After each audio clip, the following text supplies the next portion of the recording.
में भी आपको विस्तार से बताएंगे।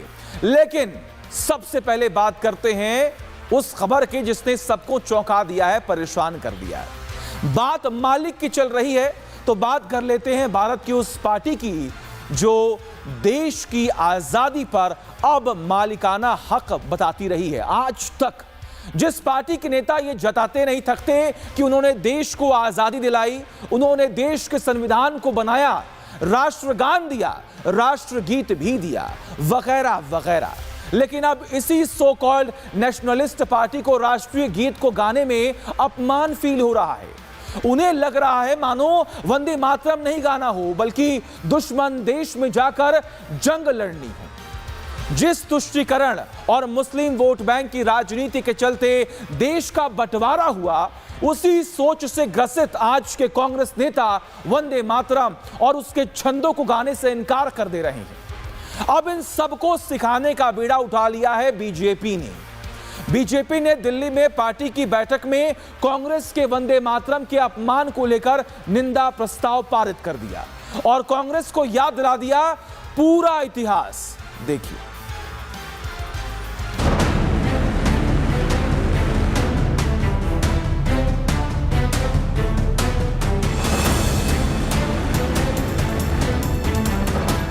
वंदे मातरम से इनकार।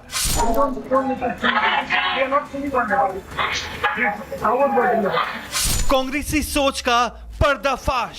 सब हमारे स्कूल में पढ़ के, हमारे यूनिवर्सिटी में पढ़ के ये लोग सावंत गिवन हमको ही म्याऊं कर रहे।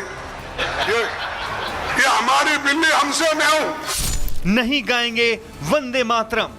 खड़ा हो जाऊंगा, सम्मान करूंगा। और क्या होता है सम्मान? राष्ट्रगान का सम्मान खड़ा होना ही है, राष्ट्रगीत का सम्मान खड़ा ही होना तो है। खड़ा हो जाऊंगा, गाओ तुम, खड़ा हो जाऊंगा भी सीधा। कांग्रेस को नहीं आती शर्म। आज देश से मैं पूछता हूं, पार्लियामेंट बड़ा है या सीडब्ल्यूसी बड़ी है? किसके आधार पर देश चलेगा?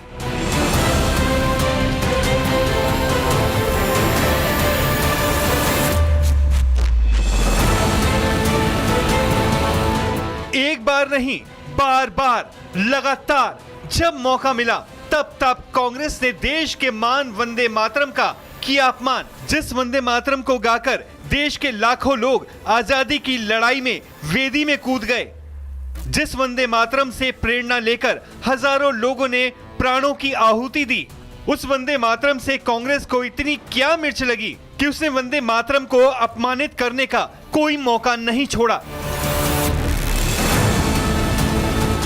जिस तुष्टीकरण की सोच के चलते देश का बंटवारा हुआ, जिस सोच के चलते वंदे मातरम को 2 छंद तक सीमित कर दिया गया और 89 साल तक लोगों ने आधा अधूरा वंदे मातरम गाया, लेकिन 2025 में पीएम मोदी की कोशिशों के चलते संसद में वंदे मातरम को पूरा गाने का कानून बना। इस साल स्वतंत्रता दिवस के मौके पर इसे पूरा बजाया गया। देशवासियों के लिए ये गर्व का क्षण दशकों बाद आया। लेकिन इस शुभ अवसर पर भी कांग्रेस को विरोध का राग ऐसा लगा, वोट बैंक जाने की ऐसी चिंता सताई कि उसने वंदे मातरम के अपमान के लिए 15 अगस्त का दिन ही चुना। 15 अगस्त तो 15 अगस्त, बल्कि उसके बाद से हर जिस दिन कांग्रेस नेताओं के आगे वंदे मातरम बजा, उन्होंने 2 छंद के बाद गाने से इनकार कर दिया और वंदे मातरम बंद भी करवा दिया। और तो और कांग्रेस की बैठक में प्रस्ताव तक पारित कर दिया कि हमारे यहाँ 2 छंद वाला वंदे मातरम ही चलेगा। जो महात्मा गांधी जी वंदे मातरम गाते वही में ही गाया, जो जवाहरलाल नेहरू गाए थे वही गा। अब तक 18 साल तक उन्होंने जो गाया, एज ए उनकी सेंट्रल गवर्नमेंट, वाजपेयी ने जो गाया वही गाया मैं, और 12 साल तक इन्होंने चीफ मिनिस्टर होकर अब तक जो गाया वही वंदे मातरम गाया। अगर ये गुनाह है तो उन्होंने 18 साल से गुनाह कर रहे हैं। अगर यही गुनाह है तो गांधी जी के ऊपर केस डालो, यही गुनाह है तो नेहरू जी के ऊपर डालो, यही गुनाह है तो वल्लभ भाई पटेल के ऊपर डालो। अरे ये तो इनको मालूम नहीं, नो पैदा होने से पहले कांग्रेस वालों ने एक रेजोल्यूशन पास करके देश में कौन सा राष्ट्रीय गीत अपनाना ये किए हैं। तुम जो बोलते वही राष्ट्रगीत, आप जो कहते वही होगा। कल के दिन दूसरी सरकार आएगी, वो अगर कहे वही होता है। 90 साल से जो चल रहा है वही हम किए। भाई खड़गे साहब क्यों चलेगा? क्या आपके लिए कांग्रेस का प्रस्ताव देश के कानून से ऊपर हो गया? क्या आपके लिए मैडम सोनिया और राहुल बाबा का आदेश देश के संविधान से बड़ा हो गया? ये आज देश से मैं पूछता हूं, पार्लियामेंट बड़ा है या सीडब्ल्यूसी बड़ी है? किसके आधार पर देश चलेगा?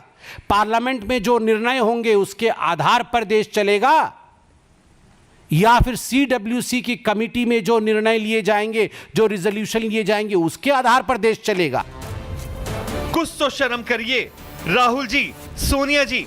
वोट बैंक और विभाजनकारी सोच को अपने ऊपर इतना भी मत हावी होने दीजिए कि देश की अस्मिता खतरे में पड़ जाए। 1937 में इसी सोच के चलते देश को राष्ट्रीय गीत को 2 छंद में गाने को मजबूर होना पड़ा।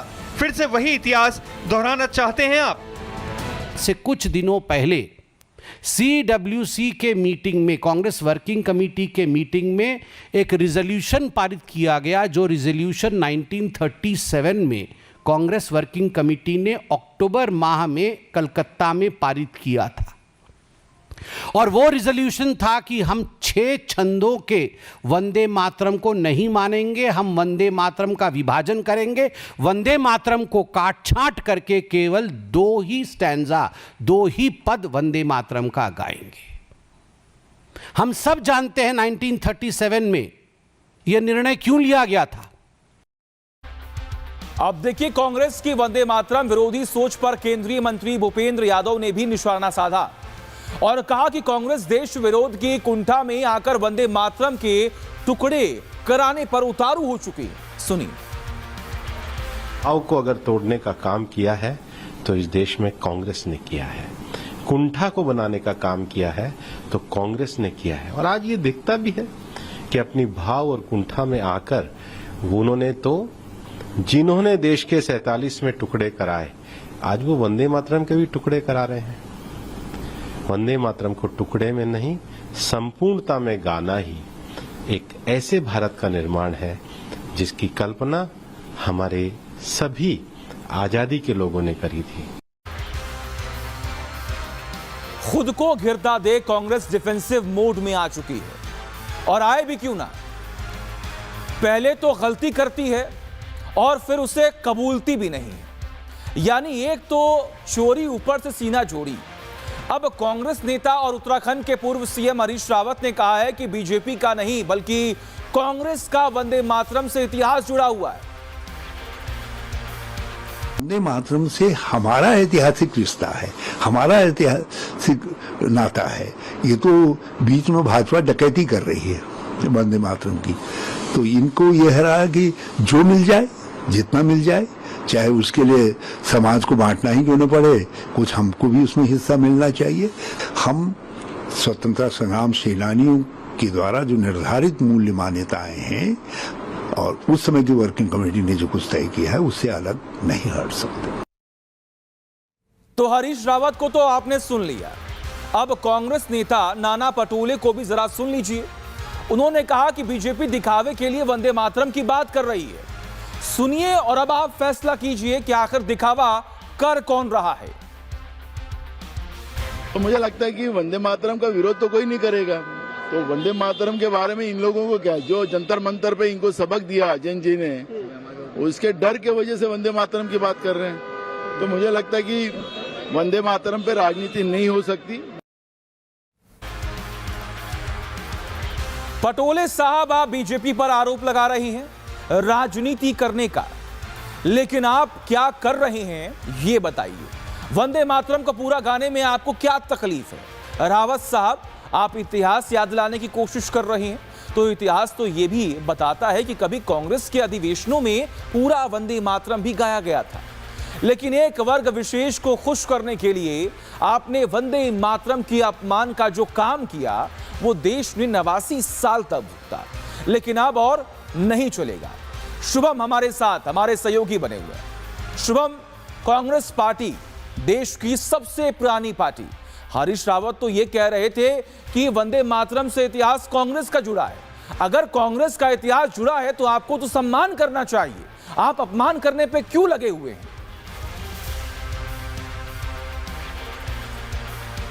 बिल्कुल साफ तौर पर जैसा कि 15 अगस्त को हुआ और उसके बाद से ही देश में जिस तरह से कांग्रेस ने वंदे मातरम का अपमान किया है, उसके बाद से ही नाराजगी साफ तौर पर जाहिर है और बीजेपी लगातार ये मांग कर रही कि कांग्रेस इस पर माफी मांगे। लेकिन आज जब बीजेपी की सबसे महत्वपूर्ण नई कार्यकारिणी घोषित होने के बाद में नितिन नवीन की अध्यक्षता में बड़ी बैठकें हुई, तो बैठकों में सबसे पहली बैठक में इस बात को लेकर प्रस्ताव पास किया गया कि कांग्रेस ने जिस तरह से वंदे मातरम का अपमान किया है उसकी हम निंदा करते हैं और उसके बाद पूरे राष्ट्र में इस बात को पहुंचाएंगे कि कांग्रेस किस तरह से राष्ट्रगीत का अपमान करती है। इसके अलावा आज की जो बैठकें हैं बहुत महत्वपूर्ण रही है, कई बड़े विषयों को लेकर चर्चा की गई। नितिन नवीन ने तमाम जो नई कार्यकारिणी के सदस्य हैं, नई जो पदाधिकारी हैं बीजेपी के, उन लोगों से परिचय लिया, उनसे बातचीत की और उनको समझा कि कैसे हमें इस नई नीति के साथ में आगे बढ़ना है, क्योंकि अब पूरा फोकस जेनजी पर है, युवाओं पर है, महिलाओं पर है। जैसा कि बताया इसके पहले की प्रेस कॉन्फ्रेंस में बीजेपी के राष्ट्रीय महामंत्री विनोद तावड़े ने कि बीजेपी 17 सितंबर से 17 अक्टूबर तक यहाँ पर सेवा संकल्प अभियान मनाने जा रही है, जिसमें पीएम मोदी का जन्मदिन भी है और ऐसे में तो देखिए